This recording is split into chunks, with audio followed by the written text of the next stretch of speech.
Salutations at the lotus feet of Bhagavan Sri Ramakrishna, Holy Mother Sharda Devi, and Swami Vivekananda to commence with.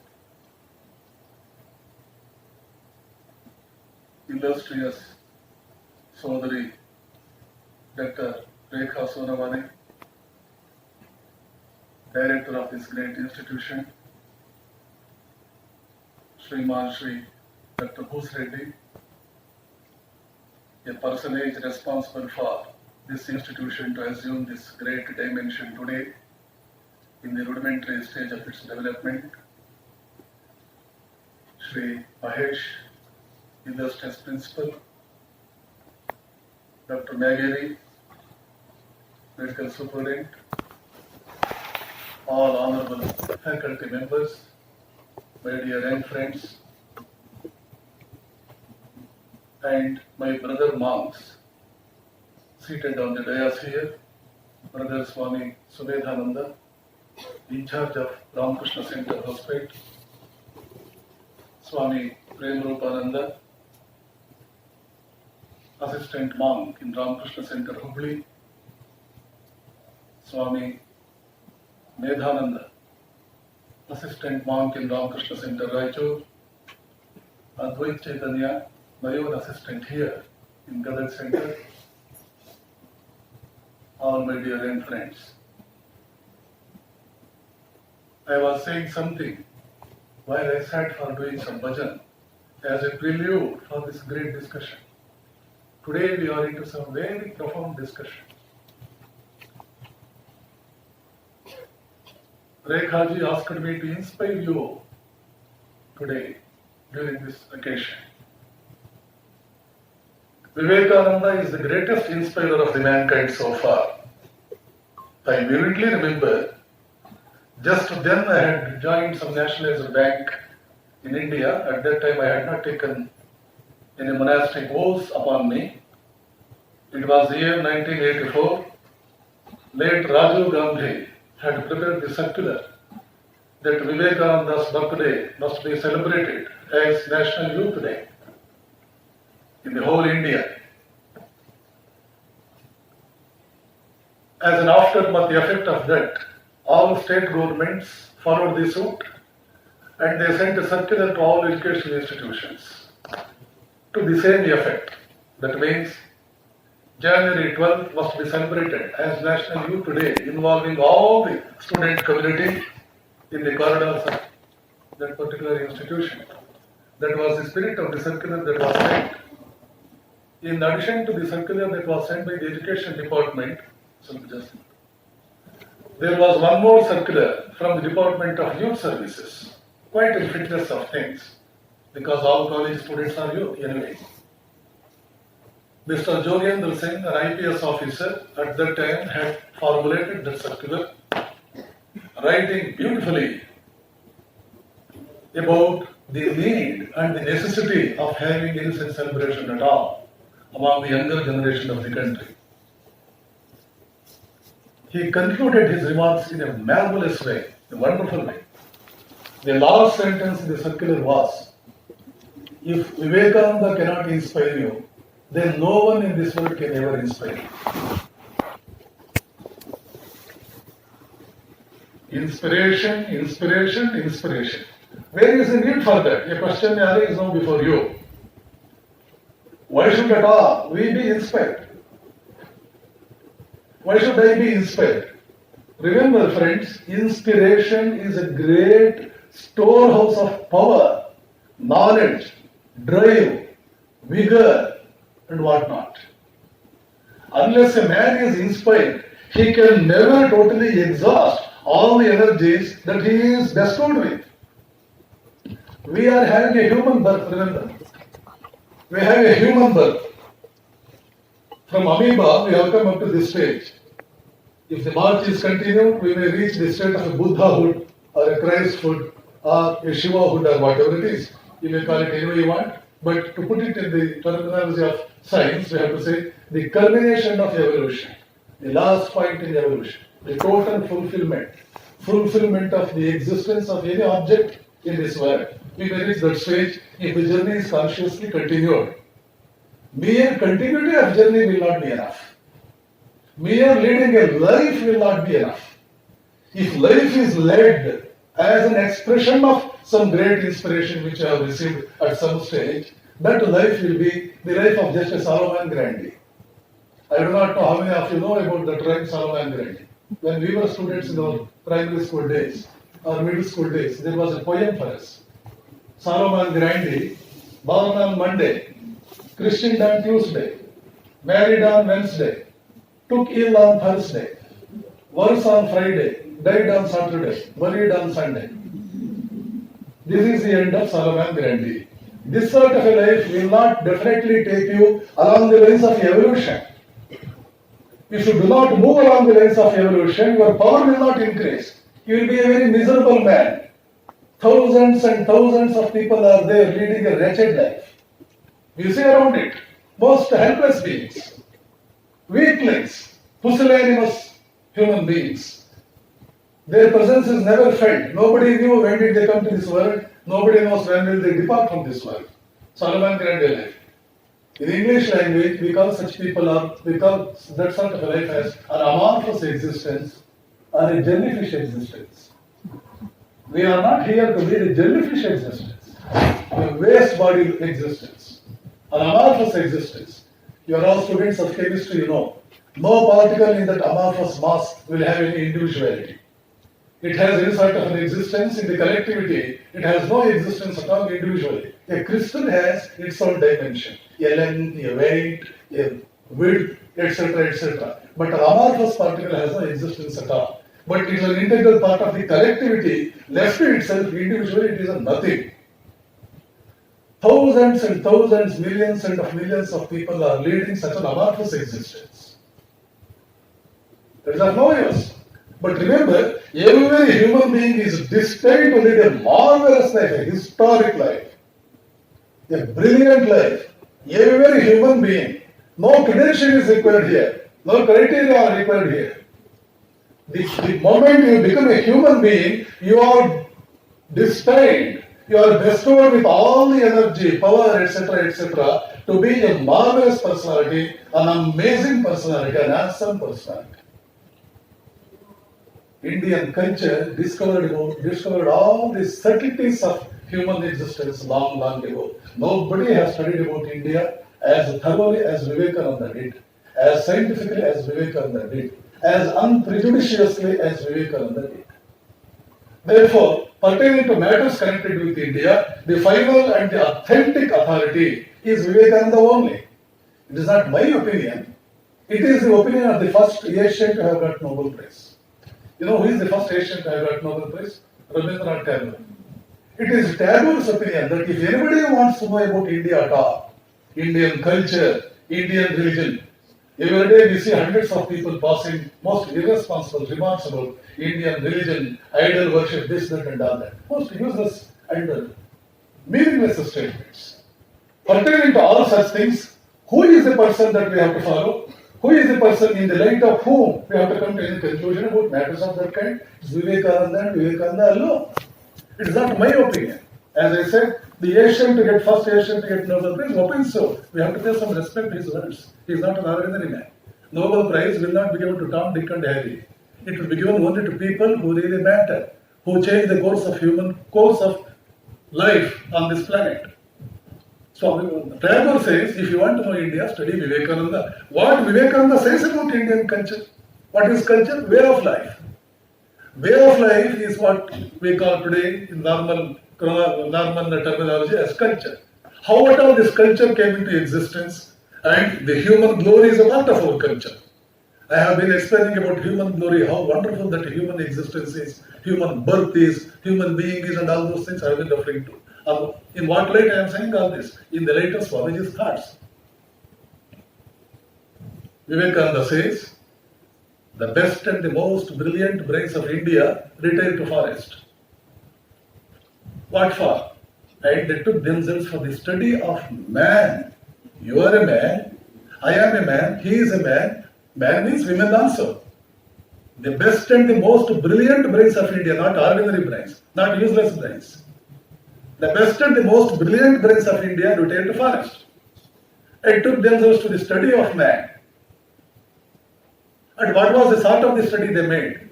How did they study it at all? They took themselves to the study of man from all possible angles. Even today, no Western scientist has studied man from all possible angles as Indians did several centuries ago. Only about 50 years ago, we came to know about the final aspects of human evolution that was churned out in an international conference that took place in the city of Chicago somewhere in 1955-56. The conference that was presided over by the grandson of Thomas Huxley, a close associate of Charles Darwin, an authority on human evolution. The grandson of Thomas Huxley was Julian Huxley, the first president of UNESCO. He chaired the session, and it was during that session there came some very important and very enlightening, very inspiring topics about the final aspects of human evolution. All proceedings of that conference came out in the form of some books. Those books are very interesting to study. The uniqueness of man. Those books bear the title, The Uniqueness of Man. What is the uniqueness of man? We will come to know through the course of this talk. Vivekananda says, the best and the most brilliant brains of India retired to forest and took themselves to the study of man so deeply from all possible angles. No angle was spared. From all possible angles, man was studied. Marvelous results came out. To the exclusion of all other pursuits, they gave up everything else, dedicated themselves totally for this study. And what was the nature of the study? The brilliant brains of India studied for 50 long centuries. It was a 5,000-year long study. The result of that study is what today we call as the Vedas. Vedas are not a Chandamama story. They are not a concocted thing. They are not an intellectual exercise. They are not the intellectual gymnastics. They are not the products of whims and fancy of some selected people who had no better business to do in their life. Vivekananda approached challenge any number of times from Western platforms to the Western audience to the effect, show me a single sentence in the whole Vedas that is meaningless, that is unscientific. I stopped giving lectures at all in the West. Not a single person could come forward and show this particular sentence in the Vedas is a superstition. Any number of times Swamiji has said, not a single person could come forward when he addressed audiences where there used to be most notable scientists like Nikola Tesla, the man that invented this electricity and so many other things. People say even Thomas Alva Edison copied several things from Nikola Tesla. And the audience that consisted of people like Hiram Maxim, the inventor of machine gun. Scientists used to be there, Harvard professors used to be there, newspaper editors used to be there. It was such audiences that Swamiji used to address several times. Even from such audiences, not a single word of discordance could ever emerge for whatever Vivekananda said. And in the course of his lecture, any number of times he would say, show me a single sentence in the whole of Vedic literature, which you feel irrelevant, unscientific, superstitious. Because, as I said, they are not concocted stories. The travesty or the whims and fancy of some individuals who had no better business to do. Therefore, they wrote something and there was another person to publish whatever they wrote. And today we have the volumes of Vedas before us in the form that they are. They are the products of most scientific study undertaken by the most brilliant brains of India that lasted for 50 centuries, 5,000 years. From this angle, I am going to define who you are. Who are you? Man, know yourself. Who are you? Are you just a physiological structure that you study about in your MBBS course? A bit of anatomy, a bit of physiology, a bit of psychology. There is some physiological body consisting of so many tissues, organs, this, that, and all that. Some sort of cells, etc., and some sort of bones and all that. And in and through all these things, or inside all these things, there is a subtler entity called as mind. Is that all? Many people even today in the West, especially the British psychiatrists, perhaps you might have heard of some British psychiatrists like R.D. Lang. I don't know how many of you have heard of. the man that defined ego, that did lot of work in the psychology to define as to what is meant by ego. Even H.G. Wells, G.B. Wells. It is these scientists that have now come out with some sort of invention, some sort of ideas about what really ego is. Your mind is a part of that ego. Your intellect is a part of that ego. Your own identity is same as your ego. 50 years ago or 100 years ago, British psychiatrists, not even psychologists, not even American psychologists, even Carl Jung, the greatest of the modern scientists, William James, etc., they are simply knocking at the outdoor of this great mansion that is called as the ego. Remember, 5,000 years before Buddha at least, India clearly defined as to what is meant by this ego, which has been deceiving you every now and then, every minute in your life. Whenever I ask a person to get up, some boy here or some girl there, some girl there, some boy here, some professor here, whenever I request him to stand up and ask him to give his biodata, he will say, I am Mr. So-and-so. I am Miss So-and-so. This is my name. I was born in such and such a town. My parent is like this. Mr. So-and-so is my father. Mrs. So-and-so is my mother. I have so many siblings. I did study my PU course in some particular college. This is the idea that you give about you. Remember, you are not giving any valid idea about truly who you are. Who are you? Who are you? Know yourself. You said you were born to some parents. Your body was born, not you were born. Some gentleman gave you birth. He gave birth to your body and not for you. You are never your body. On the day you die, your body is very much there, but people are crying around. Your body is very much there. Not a single cell has vanished away. Are you your body? Friends, remember, I am not giving a discourse about philosophy. This is not philosophy, this is basic psychology combined with physiology, combined with general knowledge, the general course, the general studies. We are all human beings, remember, we are a composite body. Mere body doesn't constitute what you are. You are a composite being. There are multiple layers of so many things that constitute, that interact, that combine with one another to form, to bring out what today you call as you, I. I use the pronoun you and you use the pronoun I. Who are you? I will ask. I am sir, like this. Both of us use those pronouns. Who are you really? Are you your body? This was the problem, it was the lacuna, the whole of Western scientific circle was caught up in for the past more than 500 years. They never bothered to know, has India anything to say about this? They never bothered to know. For the first time they got the hint. Not only they got the hint that India has said so much about that. India has exhausted all philosophy, all knowledge about this. For the first time they came to know when the great Swami Vivekananda appeared on the Western platform. When Vivekananda spoke from Western platforms, they were dumbstruck.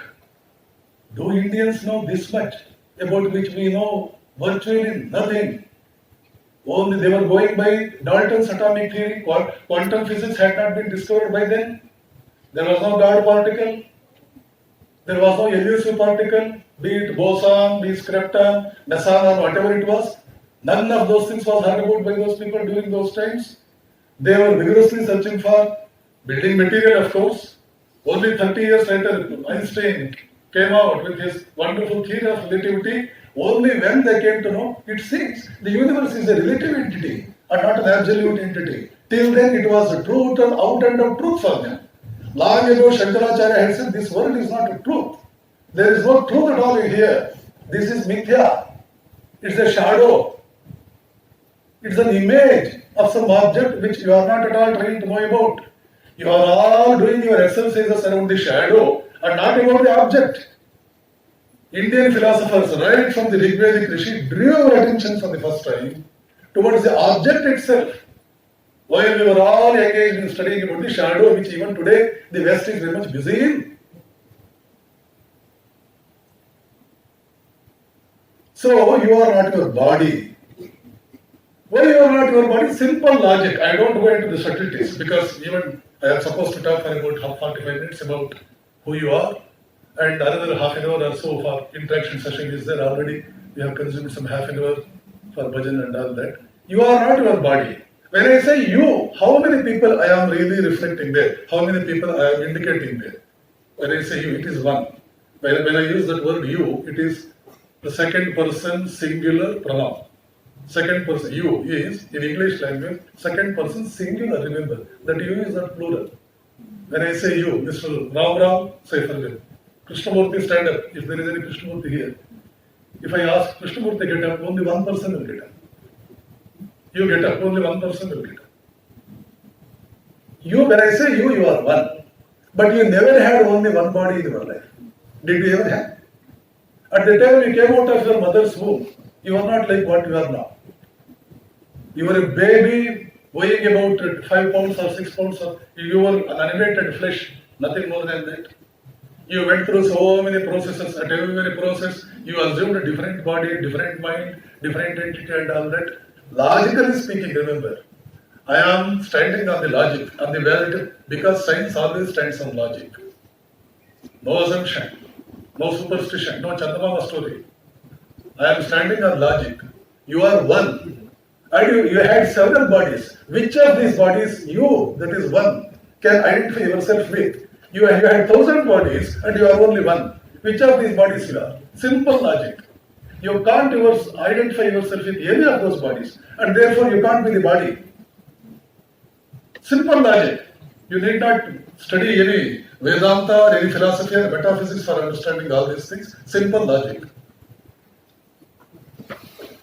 Apply the same philosophy, same logic to your mind. If you say, I am mind, sir, I am mind, sir, you cannot say you are your mind, because every 1 hour you will have 1,000 minds. Today morning you had one mind, now you have a different mind, evening you will have 100 different minds. Which of these minds you identify yourself with? You are one. This very logic led Indian philosophers to conclude that you cannot be anything other than what is always one, what remains always as one. The only thing that remains as one always, the only thing that remains as one always, eternally, all through your life, all through the existence of the universe, is, remember, something that is infinite in nature. Only infinity will not vary. Only infinity will not change. It was one, it is one, it will be 1,000, 10,000 years afterwards. Only infinity will be one.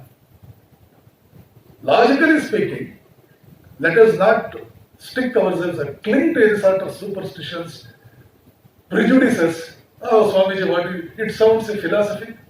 Is philosophy anything that is untouchable? Let it sound as philosophy. Am I not analyzing into what really you are, who really you are? You are a composite thing like an electric circuit. There is an insulation, there is a conductor, there is electric power. Like that, there is a body, there is a mind, and there is something else. Remember, the greatest enemy of science is prejudice. When you are listening here, when you are listening to something, when you are going through some observation, the first and the foremost thing as students, especially students that are pursuing science, the foremost criterion that you must have, you have to follow, is that you must be absolutely free from any prejudices. I am a Hindu, I am a Muslim. Shun aside all those things. You be a Hindu, you be a Muslim, you be a Christian, where that is required.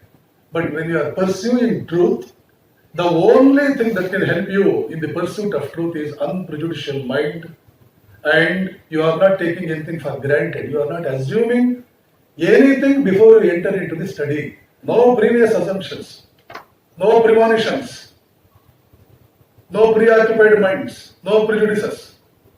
With a clear-cut mind, a totally free, innocent mind, just as a baby of 6 months will have, it will have no prejudices. 6 months baby will not have any prejudices.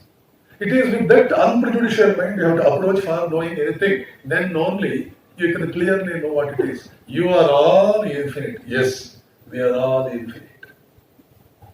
We are all infinite. You are not body, because body is organic in nature.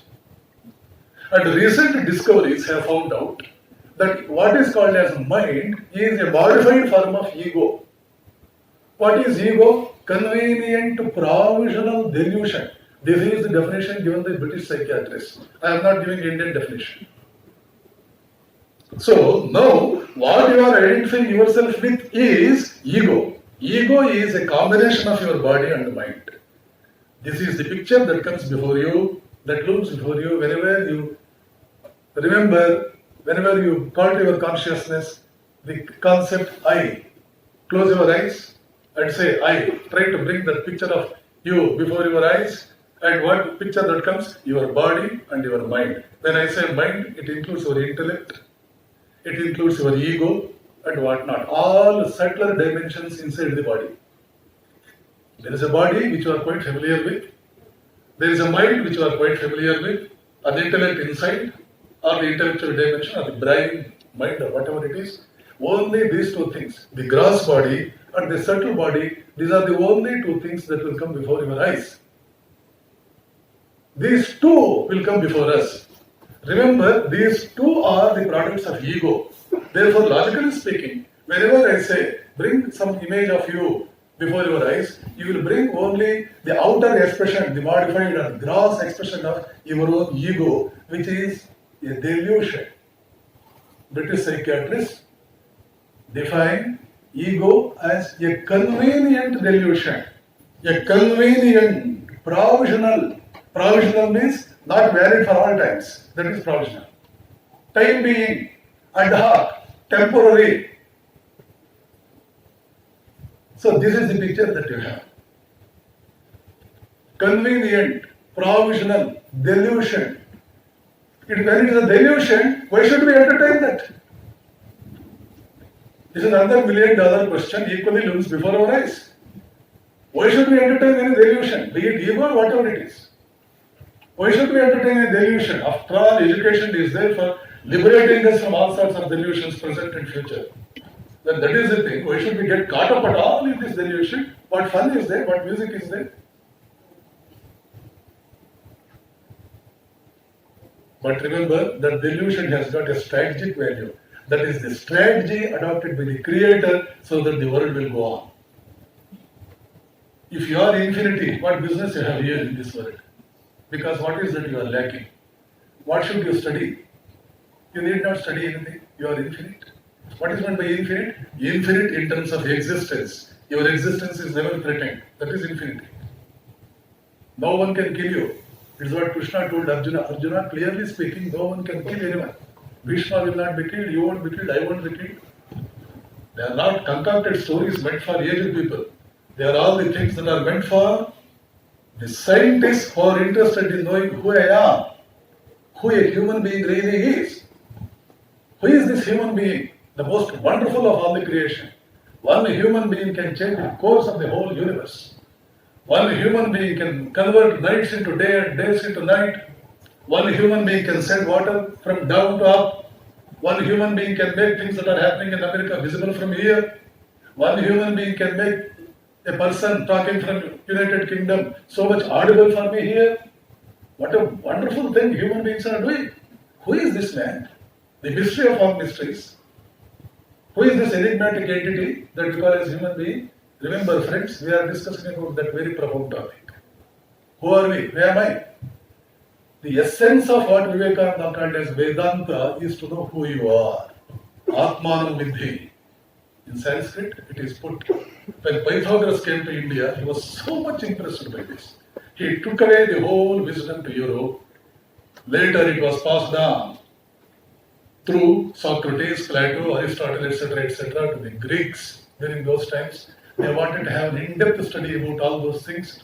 They created one forum that came to be called as Academy near Athens. It was a mini university.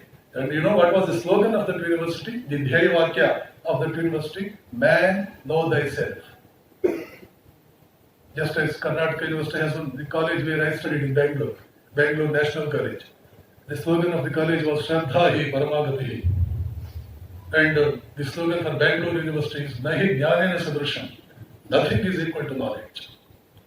Nothing is comparable to like that. What was the slogan they had? Man, know thyself. The slogan that enriched the whole Greek civilization for 1,000 years is the subject we are discussing today here in this platform. Who are you?